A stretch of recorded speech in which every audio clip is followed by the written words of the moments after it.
You can be inspired by other people, but don't try to be someone else. That's them. You're you. Find out who you're supposed to be. Move, damn you! What is your name and your age? My name is Jenny Casada Gilia.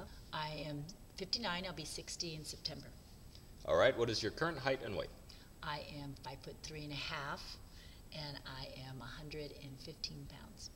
Okay, and what is your physical background? Started as a runner in middle school. Then I went into dance. Didn't know I was really a dancer, and I went to school to become actually a teacher, but always danced. Dancing was just a hobby at first, but I realized I was mainly a modern dancer, one that dealt with emotions. And in that process, I became a soloist in a dance company called Interim Dance Theater in the 70s. Went on to study with Martha Graham and Alvin Ailey School of Dance. So I was offered a position here because one of the teachers went on sabbatical. I was 24 years old. I've been teaching here since then. So you've been teaching at Pierce for 35 years? 35 years. I was the first aerobic instructor at Pierce. I started the women's rate training class here in community services. I started the walking program here, and I've been teaching yoga here for 20 plus years. So, how often do you work out? I have a Monday night class, I have a Tuesday and Thursday class, and I have cheerleaders on Wednesday and Sundays. So I'm pretty much active in all those. With the cheerleading, I don't move as much. Dance to fitness, I'm active throughout the whole thing. And then my yoga classes, I teach all the way through. So there really isn't like a necessity for you to be doing anything outside of your teaching curriculum? It's funny because my husband always says, let's go work out. And I look at him and say, are you kidding? That's because I teach at night here.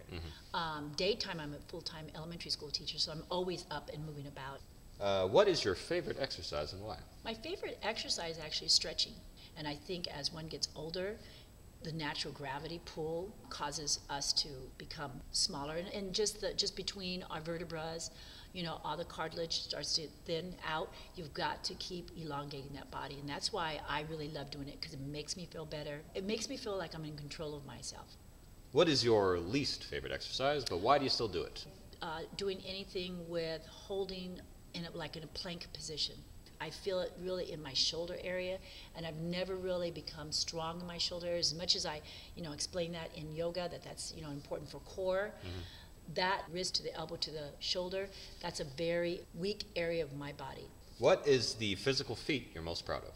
When I did aerials, when I was able to actually leap and feel that suspension in the air, or when you go to hold a position and you're almost off tilt, and that there's a sustained, almost as if you could feel time holding. I miss that. I can't do that anymore because of my knees. Have you ever had a serious injury or physical setback or anything recurring that you've had to work around or adapt to? Yeah, 1999 to be exact. I was teaching an aerobic class and my knee gave way. So that was the beginning of my knee problems. I've had 3 knee surgeries, 2 in the left and 1 in the right, each time taking away cartilage from my knee. Right now I have bone on bone on the left knee, and I have a cracked patella. When I was going through all this since 1999, I was given an okay to be physically disabled, for just not have to work anymore, and I said no. So I told the doctor, no, you keep working on me because I want to teach. I want to dance. I want to not stop. I believe if the body can move and the body can compensate, and you have to then move around that ailment. And you have to be sensible about it, but you've got to allow your body to find ways to continue. What is the most important part of your diet? Probably not having sugars, and I'm not a big eater. I don't like big course meals. I don't like going out to eat. I eat slowly, and I'm perfectly fine with that.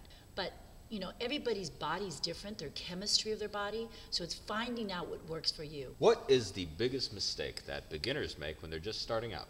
They need to try a little bit of everything, not get totally engrossed in one thing, because they don't know what they like, and they don't know what their body's best at unless they challenge it in different ways. And I think people tend to go into one thing, like let's say karate, or go into aerobics, or go into weight training, and that's all they stay for those years, that they could be learning all these other things and opening themselves up to what is it really that my body feels the best at doing it and responds the best. Because everybody's body has a certain element that they're born with, hereditary wise, where they have wider hips or narrower hips or wider shoulders or whatever. And that exercise that their friend got them involved in might not be the best for their body type. Mm-hmm. So, what is the best advice you've ever gotten, or something you think everyone should know? As a teacher, the best advice was, it's not what you say, it's how you say it. Because everybody hopefully has good intentions about what they're saying, but they might need to really be mindful of the way they present it.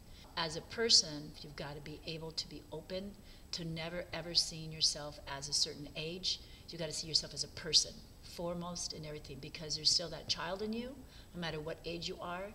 That child that had all those experiences is still part of you.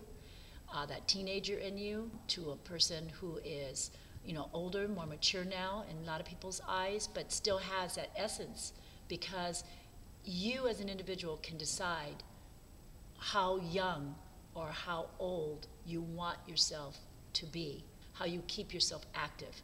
So yes, I have knee problems, but there's many other things one can do to be physical, even if it's taking a walk. Movement is a release of tension, whether it be sport, or whether it be dance, or whether it be just mindful of that you're in motion. Why do you love it? Why do you keep going? I don't feel I've stopped learning. My philosophy is always stay current to what is happening now, not what you feel comfortable in. Once you say, I know it all, you have stopped living. You've got to always be open to new ways of approaching things and trying it. That's why I do it.